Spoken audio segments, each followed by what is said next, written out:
Hello, this is Dr. Heatsink and I'm streaming Floating Poly. This is my stream where we'll be tackling some fan art projects, 3D art and other things like that. And for today we're going to continue on with our rig for this character Sakuya Izuyoi. I've been working on her for a good few months now.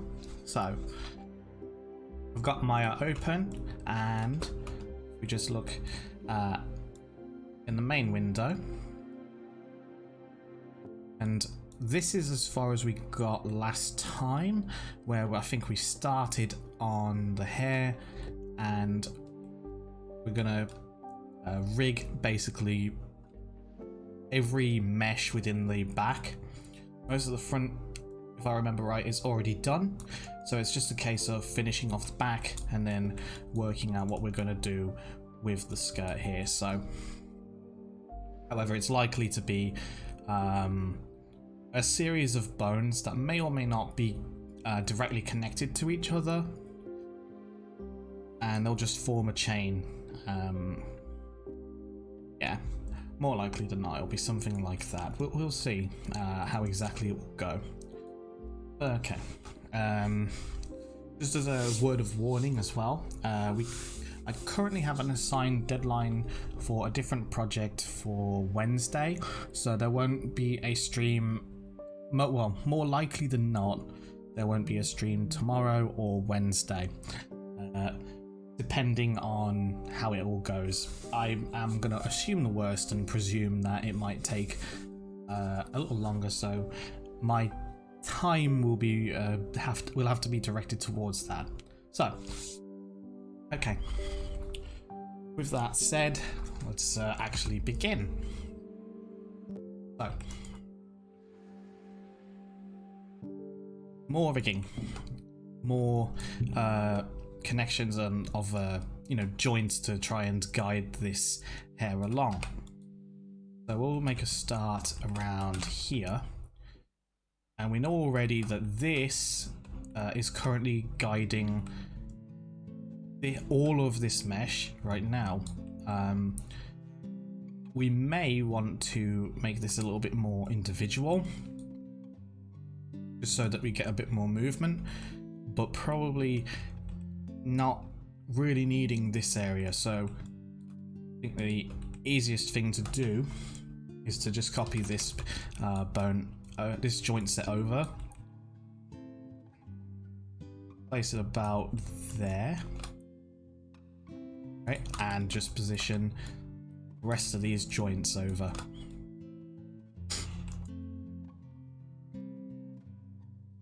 Okay, and make it roughly central, right? So it should be sitting on an edge, really. Be the center of an edge ring, I think, seems to be the way to go. I mean, it's got like a clear sort of axis to rotate on. Okay, nothing too difficult so far. It's just busy work, and it's only rough. It's not super precise.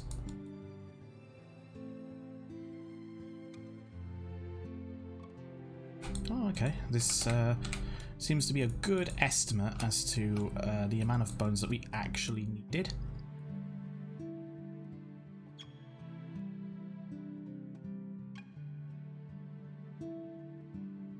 In fact, that bit there probably doesn't need this last bone. Okay. And we're just going to check the names in the outliner. A little bigger, actually. There we go. And at the moment it's got like hair braid, which obviously isn't really correct. So we want to try and reference the exact name that we want to give it. So I'm going to get the mesh that this would be bound to. In this case it is LP hair back outer 1, right? So I would like for the bone to be named something similar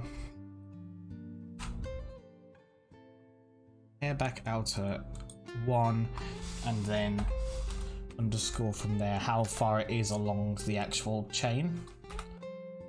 Now, to make this easier, I'm just going to say joint 1 there. So because this is really a long name, I want to know instantly, not just from the icon, but also from the name, whether or not it's a joint and how far along it is. And of course, as well, when it branches off, I'm going to need to indicate that. So, yeah. Okay, just continue along.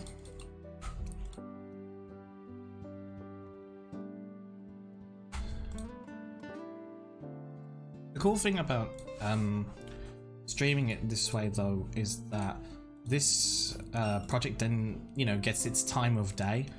And in this case, it's, 2 hours a day. And I think it's really important that that it does get that, but at the same time, it's very much set in stone as to what is worked on and what exactly, like the kind of time frame I'm going to be giving it per day. Because we've got other, projects, other work, such. So the stream really does help in structuring it a bit. In other words, every, for 2 hours a day at minimum, this project is going to be worked on. And obviously there might be opportunity to work on it after maybe, or off time.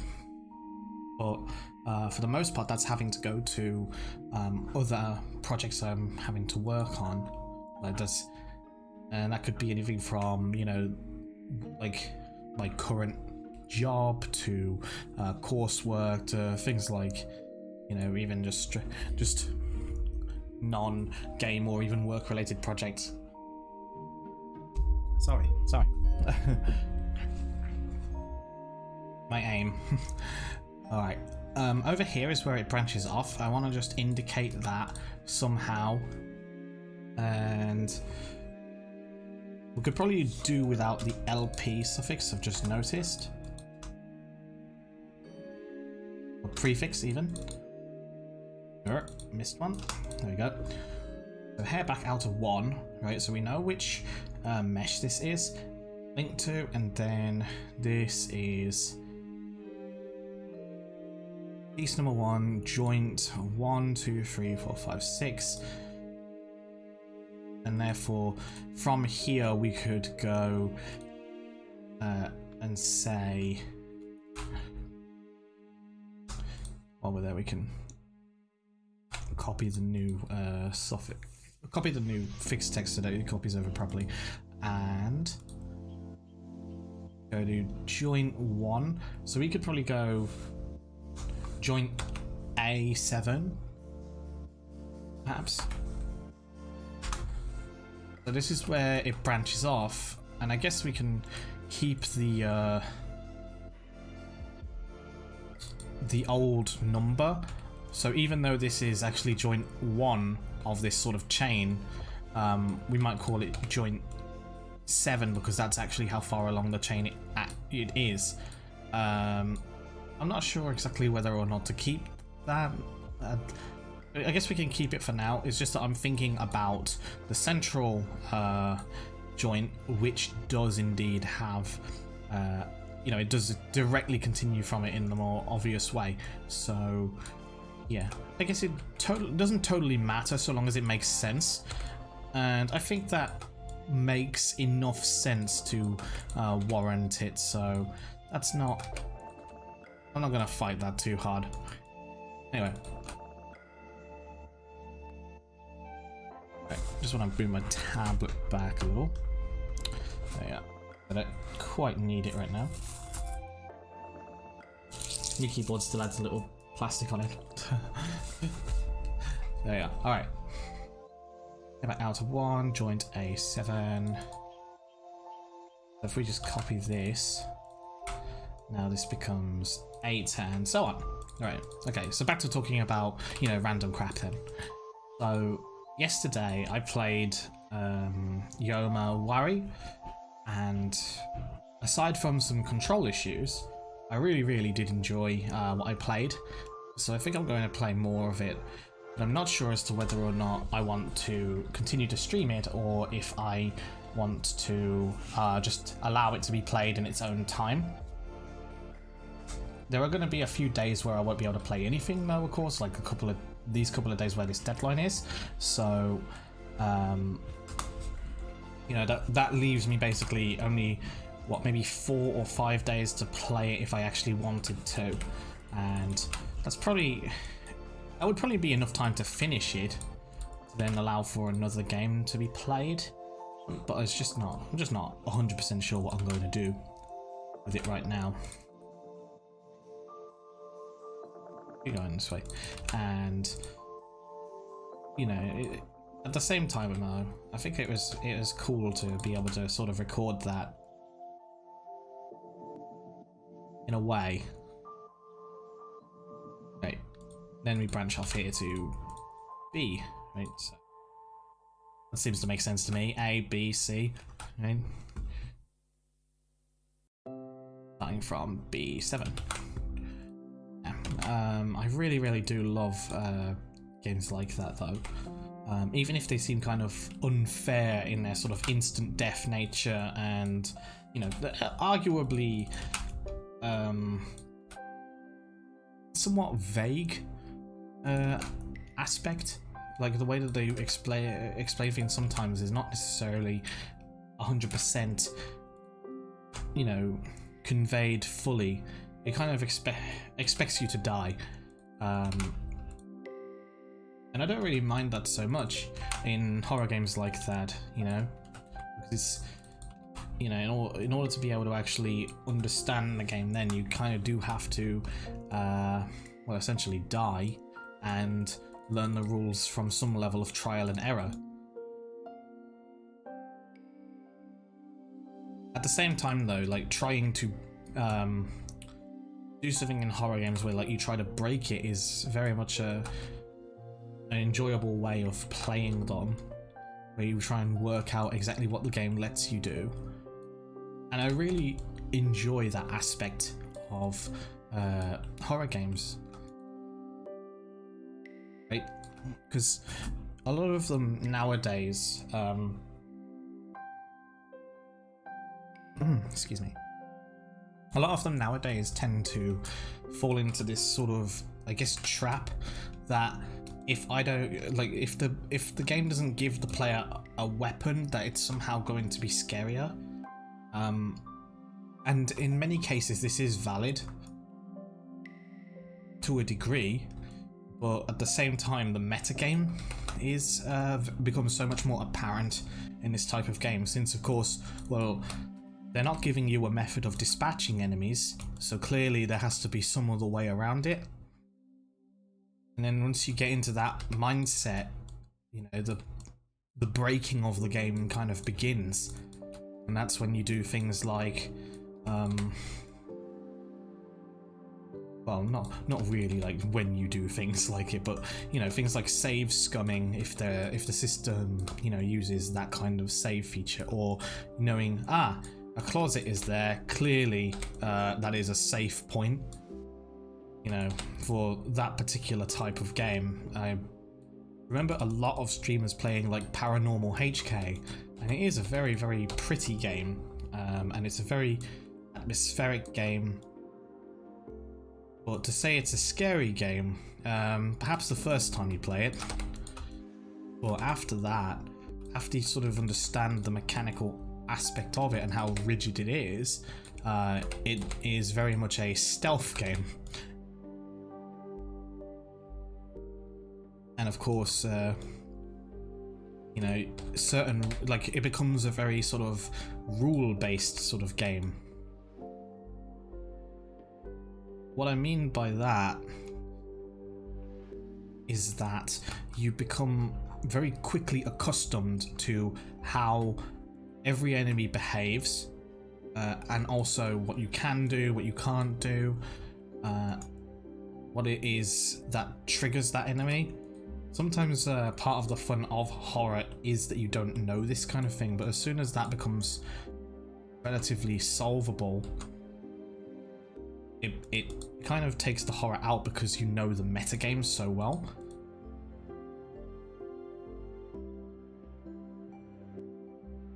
The cool thing about that game is that it does change it up a little bit, but you know, it does fall to formula very quickly, at least with, you know, having seen complete playthroughs of it.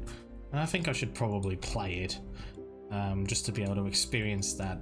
Although, you know, the downside of watching a let's play is that you do kind of gimp yourself out of experiences a little bit, which is why I really wanted to, you know, play Yomawari before I watched the whole like playthrough that Watame was doing. You know, which of course means that, you know, you stop watching the stream and you have to then go and buy the game and plan around that. You know, and of course it means that you do have to kind of isolate yourself from that experience of watching someone play the game. But, you know, that's probably the best way to experience a game, really.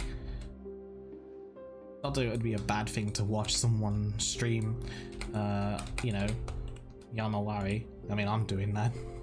So it's not like a hypocritical statement or anything.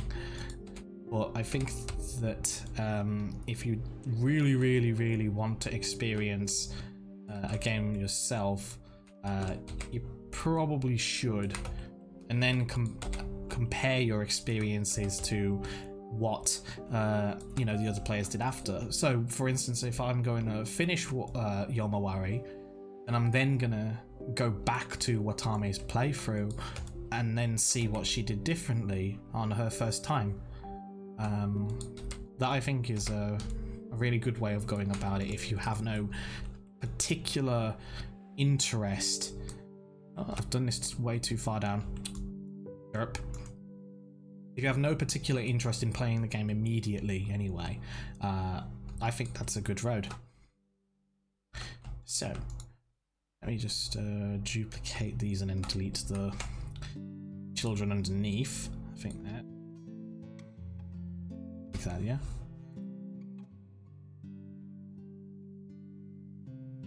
That along. Well, technically I should move. Yeah.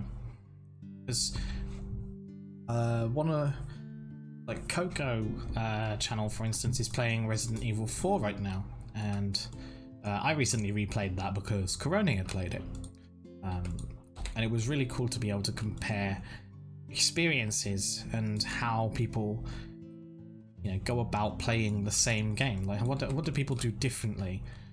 And, you know, that level of analysis is, well, not really analysis, just sort of discussion, I think is really cool. It's why I wanted to do a bit of a gaming stream in the first place.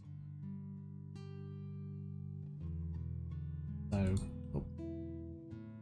Yeah, that's better. Alright, now we can do it. And watching Korone and Coco approach the game very differently has been quite fascinating.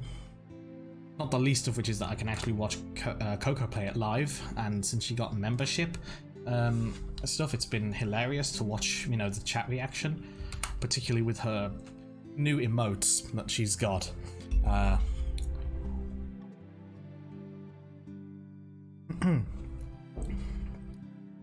They are absolutely hilarious. But, you know, the way that these two play the game so differently, Korone being on PS4 and a controller, and Coco being on PC and a actual, you know, mouse and keyboard, so clearly someone's going to have a, you know, a harder time. But one thing that RE4 has that I did learn recently was that it has a sort of almost AI director, like almost like Left 4 Dead, but a little bit simpler, I guess. But it essentially analyzes the way that you play and increases and decreases the difficulty depending on you know, how you're performing. So when I did my playthrough again, of course I was, going full try hard with a, mouse and keyboard and mods and like 60 FPS and everything. I found the game actually has become much harder because I've been able to, use a mouse and keyboard. So like no surprise there, of course you can aim better. And because you've played the game before, like different routes, where all the treasures are. And if you don't, there's always the bloody treasure map and all that kind of stuff. And, like that's such a massively different experience to what Korone had, which would be much, much easier, given the way that she played. And Coco seems to be on like an in-between, between that. So she's not, she is new to RE4, but she can obviously aim. So, joint C7. There we go.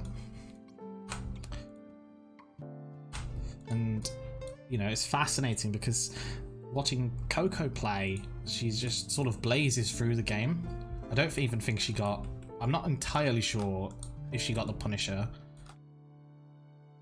But I know that she would have missed a lot of stuff just because she just wants to, progress and see the story. Whereas I think Korone would take much more input from chat and find every secret, find every treasure, get all the gold, save all the ammo. Kind of ironic, really. Buy the useless TMP, maybe not. Well, thankfully they didn't tell her to buy the mine dart launcher thing. Coco did that though. Just the way that they've gone about playing the same game has been really, really fascinating.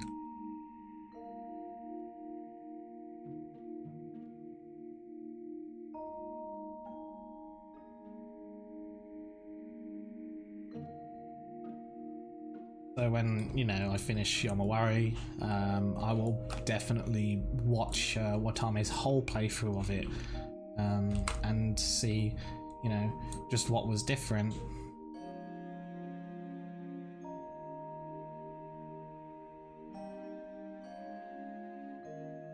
Okay, so that's that lot.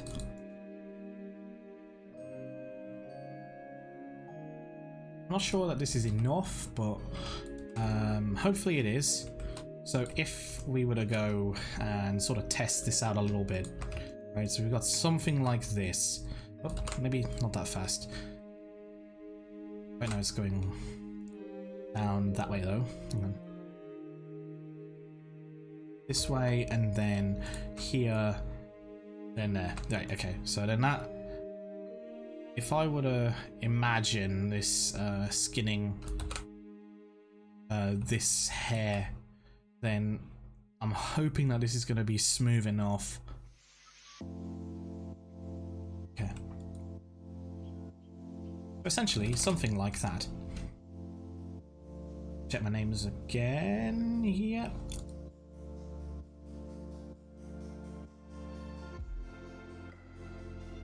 And that takes care of that.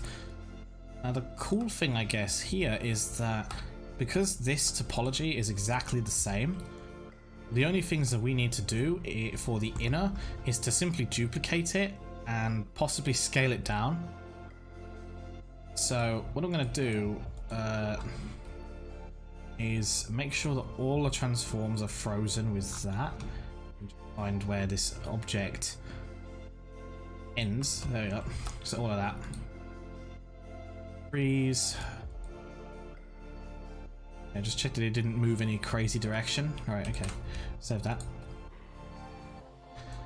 And then what I'm going to do is just start working on this one, and this one, and this one. And then I'm going to copy it and fit it to the next, like the lower layer. Right? Okay. Seems to make sense to me. So off we go.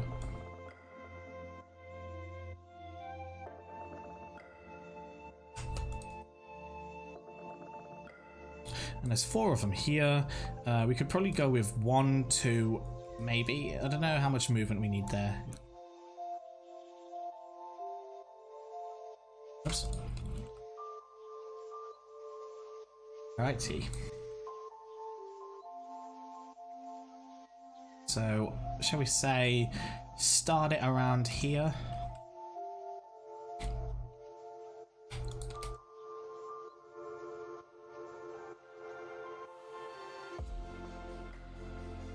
And take this slot, duplicate it, rotate it round, throw the bottom lot away. There we go.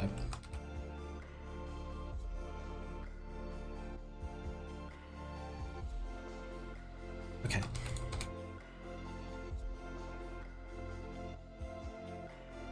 But so let's say that, like, I decide, you know what, I'm gonna be kind of selfish and play the whole game through, right? Which isn't really a selfish decision. It's more just sort of, you know, deciding what you want to do, right? So I've gone over and I play the whole of that game, and you know that frees up like the choice for what the next stream is. Well, what would I play? It would be nice if Command and Conquer Remastered comes out soon.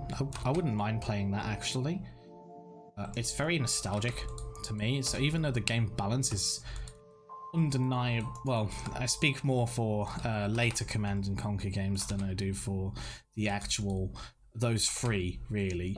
The game balance in those games, particularly Red Alert 2, was so horrible, and it was made worse with various like expansions that they would make, like Yuri's Revenge, which is an incredibly great single-player game to play, but as a multiplayer game, the balance is awful. So I just wonder exactly how much worth that has.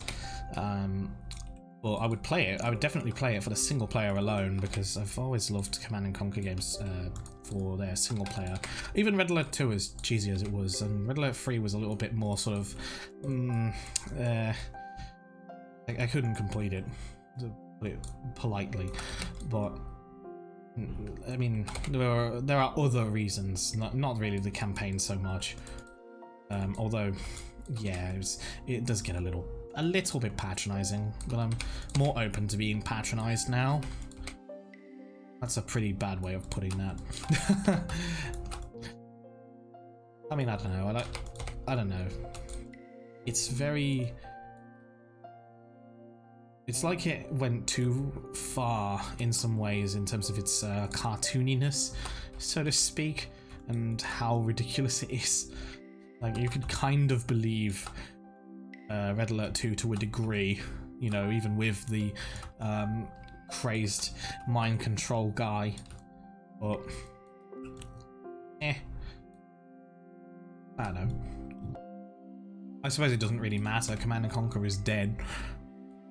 I think it died with some kind of something about a Tiberium twilight. Oh well. But okay, so let's throw Command and Conquer out of the equation for a bit.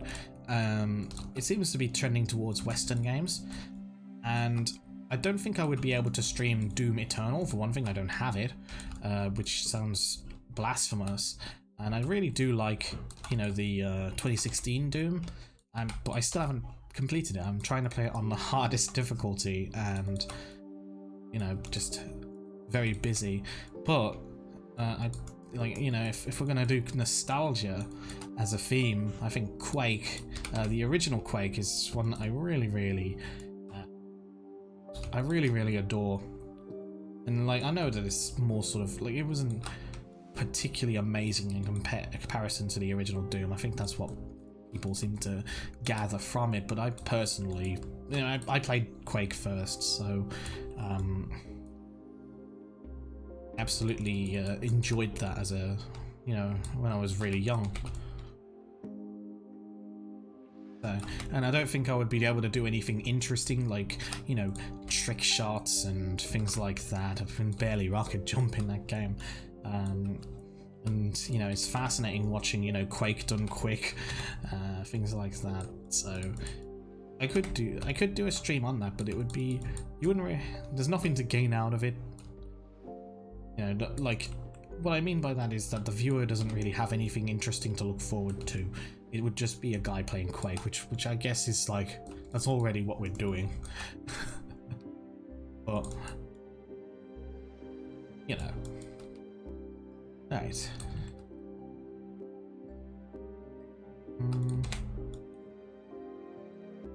These relatively similar heights, that would be good.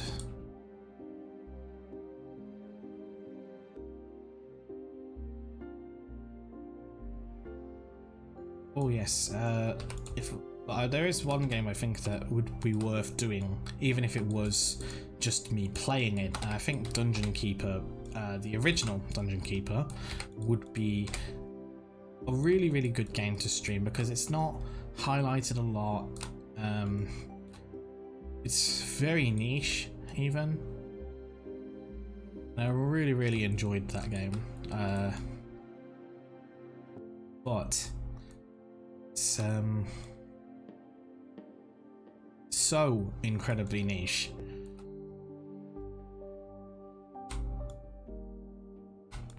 I do absolutely adore it though.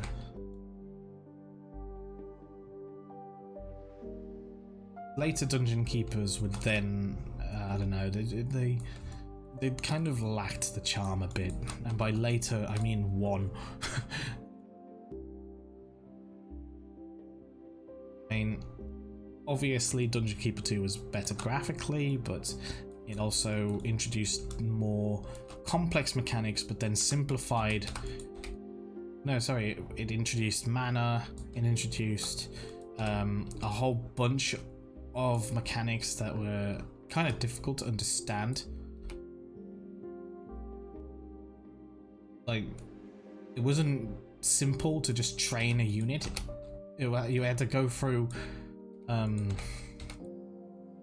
unit had to go through training for a maximum number of levels, which I think was level 4, and then after that it had to go in the combat training, like combat pit, where this cap is then raised to level 7, and then after that you could only really get levels from actual combat, right?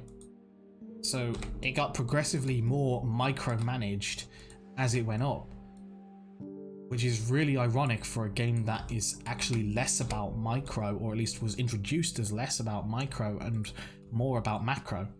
Dungeon Keeper has so much automatic stuff going on because it allows the user to engage in macro, and I think they completely lost sight of that when they were developing Dungeon Keeper 2.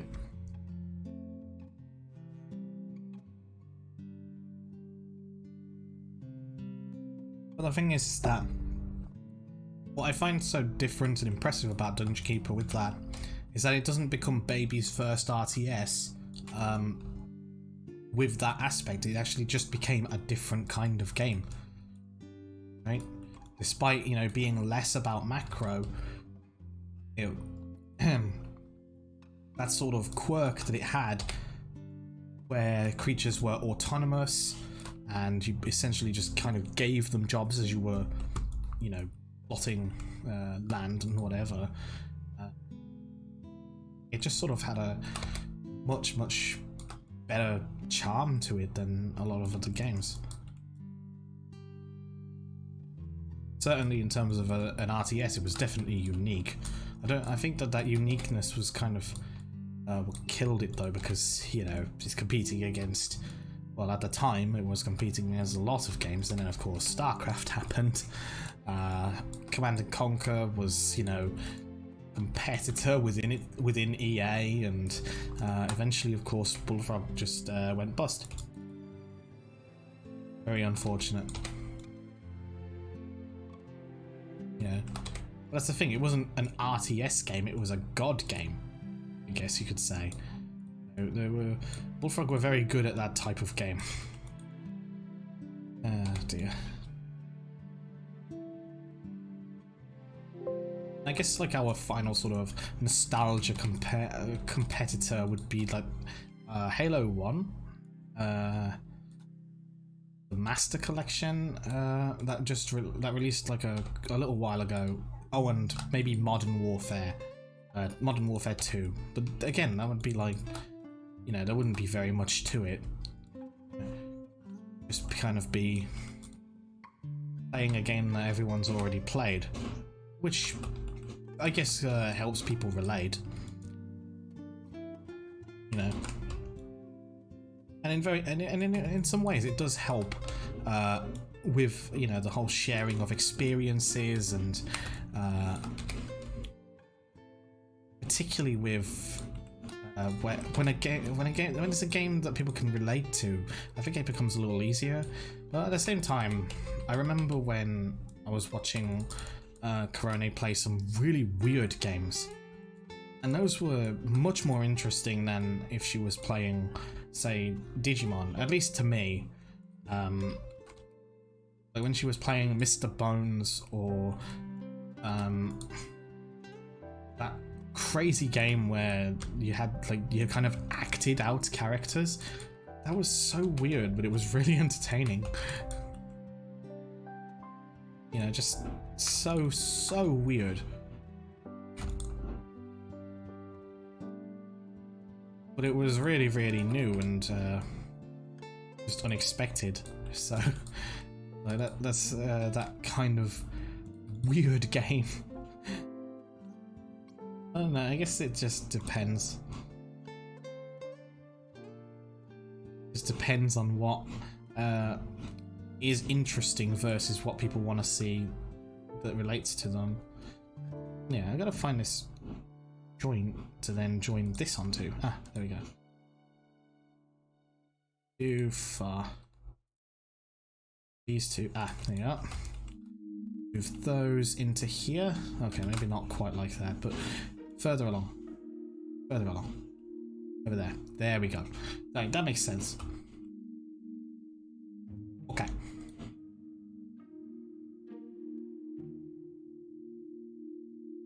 Alright, we're 30 minutes in and we've only got 2 hair strands sort of done. Sort of. But we're nearly there for the hair anyway. The rest of it is just a copy-paste job. That type of job is nice and easy. Move the thing without mixing it up.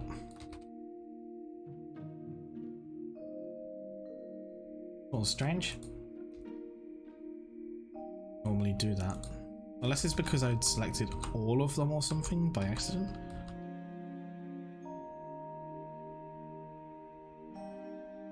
No, it's just being weird. Alright.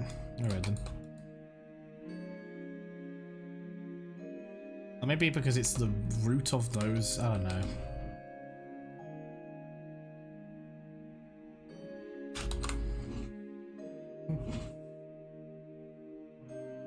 Okay, weird. Whatever. Okay, so these two could probably just be straight up just merged at this point, or rather, more accurately, this could be parented to this. Ah, yeah. So over there we are, and then centralizing that would make some sense, like that. Maybe upwards a bit. Okay. That way, yeah, that seems to make sense to me.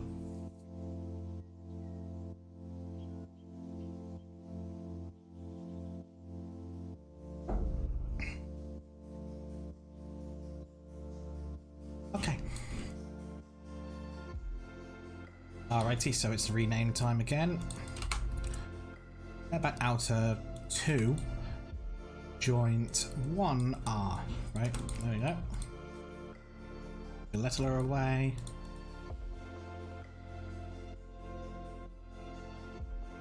Oh, and we can delete the obsolete joint now. There we go. Okay, and then this one's going to be A, this one's going to be B. All right. Oops, did I? Checking I didn't mess up there.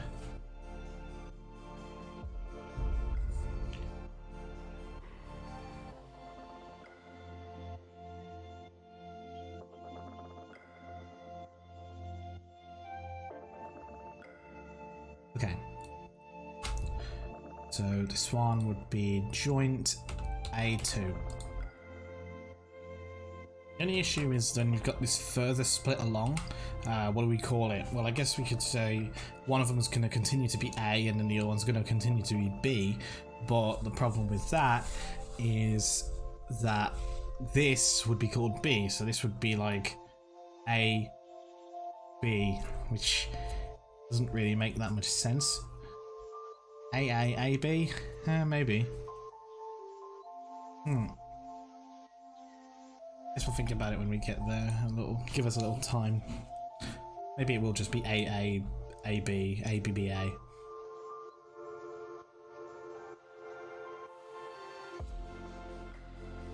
Two, 3, 4, 5. Alright, and then we get to our little split. So I guess this will be AA1. I guess.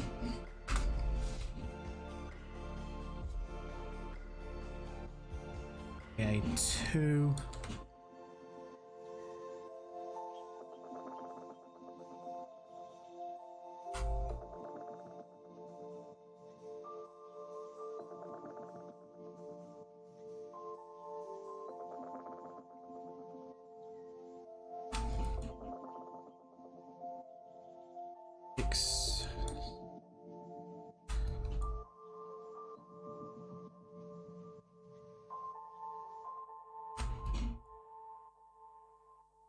There you go.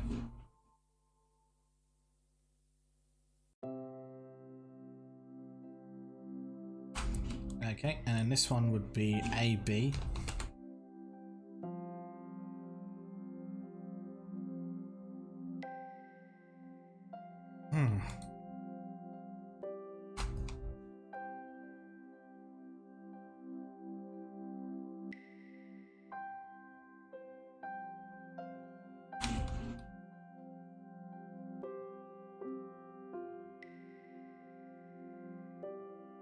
AB2.